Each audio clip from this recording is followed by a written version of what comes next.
Hoje, com muito prazer, nós vamos receber aqui ele que é secretário da Prefeitura Municipal de Caçapava, Johnny Oliveira. É um prazer conversar com você, viu, Johnny? Seja bem-vindo, muito bom dia. Bom dia, Pedro, bom dia, Bruno Lemes, todos os ouvintes da Rádio 99. É uma alegria muito grande sempre estar participando com você aqui, Pedro. A gente conversar um pouquinho sobre o que a gente tem feito lá em Caçapava, sobre Taubaté. É uma alegria muito grande participar com vocês aqui.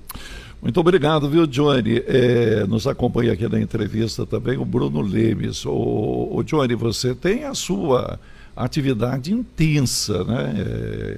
Sempre foi do trabalho, né? Mas atualmente, além de secretário, você é envolvido também com a cidade de Taubaté, na área rural de Taubaté. Não dá tempo de fazer tudo, Johnny?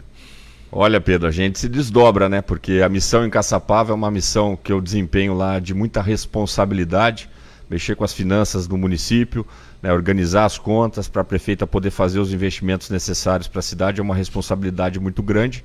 E aqui em Taubaté, como você disse, sou produtor rural, produtor de leite, né, atividade aí que não tem sábado, não tem domingo, não tem feriado, começa às 4 horas da manhã e vai até o final da tarde, mas eu dou conta, estou sempre lá, sou conselheiro da Comevap também com muito orgulho, conselheiro de administração, e a gente está lá acompanhando, administrando para as coisas fluírem da melhor maneira. Ô Johnny, a política de Caçapava, ela é mais branda do que a de Taubaté ou tudo é a mesma coisa? Acredito que seja a mesma coisa, e a gente que está nesse meio, né, faz algum tempo, na gestão pública, a gente sabe que o principal foco tem que ser realmente criar política pública para, no final das contas, transformar a vida das pessoas. Isso aí consome muito tempo, então a gente está muito dedicado, muito focado lá em Caçapava, conseguindo ter uma capacidade de entrega muito grande. A prefeita é uma prefeita séria, é uma prefeita focada, sabe o que precisa ser feito. Então a gente está lá entregando bastante coisa e planejando, porque o mandato termina o ano que vem, esse primeiro mandato da Petra. Então a gente tem um compromisso estabelecido no plano de governo dela que a gente precisa entregar, um compromisso que foi estabelecido com as pessoas na eleição em 2020. Ontem o vice-presidente Geraldo Alckmin falou algo que me chamou a atenção. Eu acho que ele foi pontual, cirúrgico, e eu concordo plenamente com ele, quando ele disse que numa eleição, seja municipal, estadual ou federal, quem ganhou governa, quem perdeu fiscaliza, não é fica em casa, volta depois. Não, fiscaliza, continua participando politicamente, fiscalizando, observando, criticando, né, pontuando. Eu achei sensacional, acho que tem que ser assim mesmo. Eu acredito também. Porque ajuda, né? Ajuda quem está no governo. Claro, a corrigir. Ninguém acerta o tempo todo. Não tenha dúvida. Onde está o homem, está o erro. Né? A gente não é perfeito e a gente realmente precisa desse contraditório para estabelecer, para olhar, acertar o rumo muitas vezes, isso é importante. É isso daí. Bruno Lemes, fala aí, Bruno. Vamos falar das coisas de Caçapava, né, Johnny? Trabalho bastante intenso em termos de melhorias e principalmente de obras, né, em benefício da população, e até foi uma anunciada há 15 dias, trabalho de melhoria, se não me engano, do sistema de galerias de águas pluviais, de uma obra que passa ali pela Avenida Brasil, que agora está tendo um desfecho mais rápido. Gostaria que você falasse um pouco a respeito disso. É uma obra super importante lá no município, esperada há mais de 40 anos, que é ali no córrego do Manuelito, na Avenida Brasil. Toda vez que chove muito, alaga, as pessoas perdem, né, móveis, todo aquele caos que as enchentes causam. E a prefeita conseguiu outra vez, a gente vai fazer uma obra de 35 milhões de reais, a primeira etapa já está em execução. Então é uma obra que vai resolver um problema antigo da cidade, de mais de 40 anos, que a prefeita conseguiu viabilizar os recursos para executar essa obra. A gente já está na primeira etapa, a segunda etapa a previsão é para começar ainda esse ano, está terminando de fazer os projetos executivos, são obras grandes, né, pelo volume de recursos que vão ser investidos, e a previsão é a gente licitar essa obra ainda esse ano, começar essa segunda fase ainda esse ano. A primeira fase já está em execução, mais da metade já está executada. Então é uma obra que vai realmente transformar a realidade das pessoas, esperada há muito tempo na cidade, e é isso que dá o gosto de estar na gestão pública, é fazer esse tipo de política pública, colocar de pé esse tipo de projeto para, no final das contas, transformar a vida das pessoas. Você acredita que essa obra ela seja concluída pelo menos até o final do mandato da Pétala? Olha, é uma obra de macrodrenagem, é uma obra muito grande, 35 milhões de reais. A previsão é que essa obra dure um pouco mais, mas a primeira etapa já começou, a segunda etapa a previsão é começar ainda esse ano. Então Então a gente vai apressar, vai acelerar todos os trâmites lá para conseguir que essa obra tenha uma velocidade grande e termine no menor espaço de tempo possível. Como é que está o orçamento de Caçapava hoje? Né? É menor do que Taubaté. Taubaté ultrapassa 1 bilhão e 200 milhões de reais. Né? Eu sempre falo, né? Se você não conseguir fazer nada para uma cidade que recebe por ano 1 bilhão e 200 milhões de reais, tem alguma coisa errada. Tem que fazer e fazer muito. Né? Ah, não, mas é dinheiro carimbado, todo dinheiro. Então tá, o dinheiro carimbado e nós vamos ter eficiência na educação, na saúde com esse dinheiro carimbado. E muito dinheiro, né? Porque ele é dividido pelas secretarias. Caçapava menor porte, não, Johnny? Qual é o orçamento de Caçapava hoje? Caçapava são cerca de 430 milhões. Quer dizer, 1/3 de Taubaté. Tem mais ou menos 1/3 da população. Então o per capita está mais ou menos, né, igual Taubaté. Na área pública, Pedro, eu aprendi que você não consegue atender todos ao mesmo tempo. Nunca vai conseguir, porque as demandas são infinitas, todo mundo quer, todo mundo tem o direito de querer, só que os recursos são finitos. Então, para você fazer, você precisa estabelecer prioridade, fazer escolha. E como é que você faz a melhor escolha? Ouvindo mais, estando na ponta, parar de querer adivinhar o que as pessoas estão precisando. Isso eu aprendi na experiência que eu tive, que isso aí funciona realmente. É isso que nós estamos fazendo lá em Caçapava. A prefeita está muito atuante nos bairros, ouvindo a população, depois trazendo essas demandas para o gabinete, para a prefeitura, para a gente estabelecer políticas públicas que vão de encontro ao que as pessoas estão precisando. Fazer muito no coletivo, né? Se for coletivo, benefício for coletivo, vamos que vamos, mais ou menos assim, né? Exato. E hoje as contas equilibradas, tem dinheiro em caixa, como é que é? Olha, Pedro, a gente pegou a prefeitura, assumiu a prefeitura numa situação difícil. Eu já disse isso aqui em outras vezes que eu tive aqui. A gente pegou a prefeitura com 15 milhões dos famosos restos a pagar, que são compromissos estabelecidos, né, pelo mandato anterior, pela gestão anterior. Então, quando a gente assumiu em janeiro de 21, tinha 15 milhões e só 6 milhões em caixa para pagar esses 15 milhões de compromissos, seja de computador, de mobiliário, de livro, das compras que a prefeitura tinha feito em 2020, e a gente só tinha 6 milhões em caixa, 9 de rombo. E uma previsão, quando a gente assumiu, de quase 20 milhões de déficit se nada fosse feito. A gente arrumou a casa, proibindo o reajuste de contrato, não dando reequilíbrio econômico, acertando o custeio da máquina pública. Se você deixar, o custeio consome toda a receita do município, isso é geral. No Brasil, a gente tem aí mais de 92% do que o governo federal arrecada, já tem destino obrigatório, seja definido por lei, constituição, decreto, pela burocracia da máquina. Então, não sobra quase nada para investimento. E o que importa para a população? O que faz a diferença na vida do seu João, da dona Maria, das pessoas que trabalham no dia a dia? É o investimento, é uma escola nova, é uma unidade de saúde nova, é a estrutura viária da cidade bem qualificada, né? E isso que faz a diferença no final das contas. O custeio, que é esse pagamento de salário, água, luz, telefone, né? Você tem que, acho que o desafio do poder público, seja ele federal, estadual, os municípios, é reduzir o custo da máquina, para sobrar dinheiro para investimento. É isso que a gente tem feito lá em Caçapava. Voltando na entrevista com o Johnny Oliveira, secretário de Finanças da Prefeitura de Caçapava. Johnny, a gente trouxe até uma informação ontem no Jornal da Rede, a respeito de uma decisão no Tribunal de Contas do Estado, suspendendo a questão do empréstimo do valor de 30 milhões para as obras de recapeamento do município, né? Como que você e a prefeita Pétala, o gabinete, receberam essa informação e como trabalhar em termos de reverter essa situação? Ô Bruno, a princípio, essa questão jurídica, né, precisa ser tratada com o jurídico. A gente, pelo que eu sei, ainda não foi notificado dessa decisão. O que eu consigo falar aqui é da questão fiscal, que é a minha área, né, sou secretário de Finanças lá em Caçapava, da capacidade de endividamento do município, dessa questão fiscal toda. O que eu posso falar? Esse empréstimo, ele tem aval da União. A União olha a capacidade financeira do município e fala, olha, eu vou emprestar para esse município porque ele tem capacidade de honrar com esses pagamentos. Esse trabalho que a gente fez, que eu falei de 2021, ano passado, continua fazendo esse ano, isso permitiu ao município, né, recuperar a capacidade financeira, fazer o ajuste fiscal. Então, se esse empréstimo que a gente aprovou a lei na Câmara, a lei foi aprovada autorizando a contratar o financiamento, agora tem o trâmite burocrático, né, que vai para aprovação, sobe toda a documentação, o governo federal vai avaliar, vai dar o aval e depois chega no ponto final, que é o contrato. Esse prazo aí são cerca de 90 dias. Então a lei que foi aprovada é para autorizar o município a fazer o financiamento.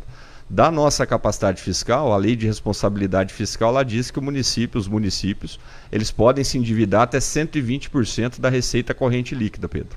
O nosso endividamento hoje são 32%, ou seja, você pode ir até 120% e está em 32%. Com o financiamento de 30 milhões, a gente iria para 40%, mesmo assim muito longe dos 120%. Então, do ponto de vista fiscal, o município tem capacidade de pagamento. Tanto é que a União vai falar, olha, pode emprestar que o município tem capacidade de honrar os seus pagamentos. Do ponto de vista fiscal, é isso, simples assim.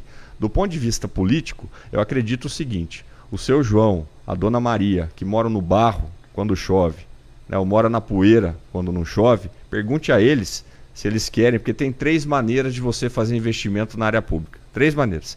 A primeira, com recurso próprio do município, dos impostos e tudo mais. Eu disse aqui que o governo federal, que é o maior arrecadador, ele tem aí 93% das suas receitas já comprometidas. Depois ainda tem pessoal, tem uma série de coisas, não sobra quase nada para investimento. Governo federal. Imagina os municípios menores. A situação é muito pior. Então, fonte 1, recurso próprio, se for esperar isso, vai demorar muito tempo. Até o município conseguir juntar, no caso aqui, 30 milhões para fazer o que precisa ser feito, vai demorar. Né? A outra fonte seria convênios e emendas. Governo federal, governo do estado. A prefeita Petra, em 2 anos de mandato, de 2021 até agora, trouxe muito dinheiro para Caçapava.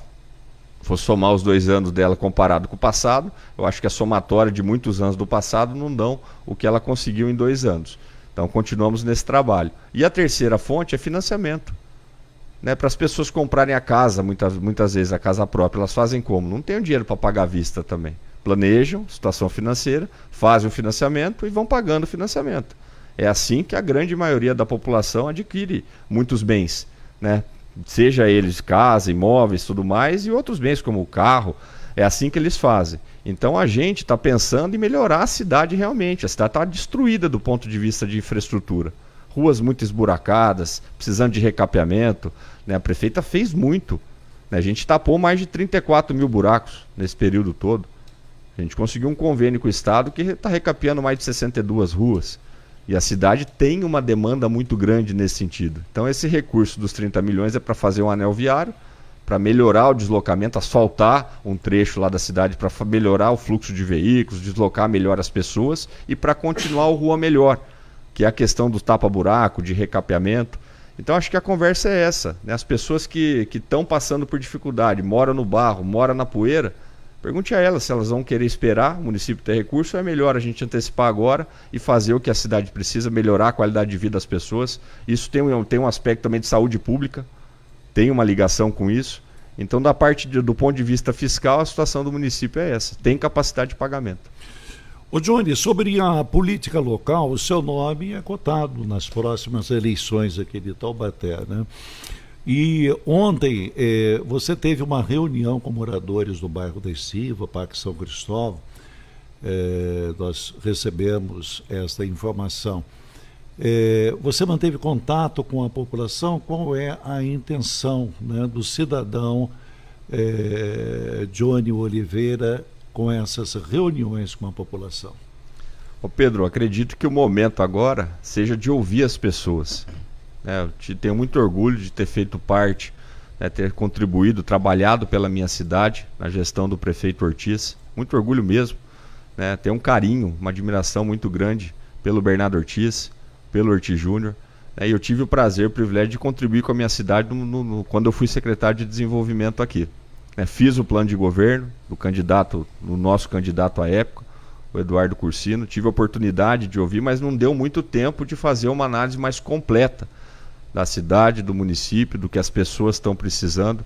Então é um momento de ouvir as pessoas, né, fazer um diagnóstico, né, do que a cidade está precisando, para a gente pensar em como a gente pode ajudar. Queria agradecer muito a vereadora Vivi da Rádio, né, ela que organizou, me convidou para participar, agradecer muito ela, mandar um beijo para ela. Tenho em você, Pedro, uma referência na política muito grande. Escuto o seu programa, te acompanho há muito tempo, então falar em política taubatiana e não falar em você, não tem como, né? Então, eu gosto de estar perto das pessoas, de estar ouvindo as pessoas. Eu acho que é assim que você se forma um gestor público melhor, Então é o momento de ouvir as pessoas, estou muito disposto a fazer isso agora, né, de ouvir realmente, estar perto das pessoas, ouvir as demandas. Tenho comigo um mantra muito grande que a gente não pode querer adivinhar o que as pessoas estão precisando. Esse é o maior erro, né, de quem está na área pública, e muitas vezes isso acontece, de estar lá no ar-condicionado, na gravatinha, e achar que vou resolver o problema daquele determinado bairro fazendo isso, sem ir lá ouvir as pessoas. Aí que está o erro, é aí que está o equívoco nas políticas públicas. Então acredito que ouvindo você erra menos. Isso é uma grande verdade e é isso que eu estou disposto a fazer.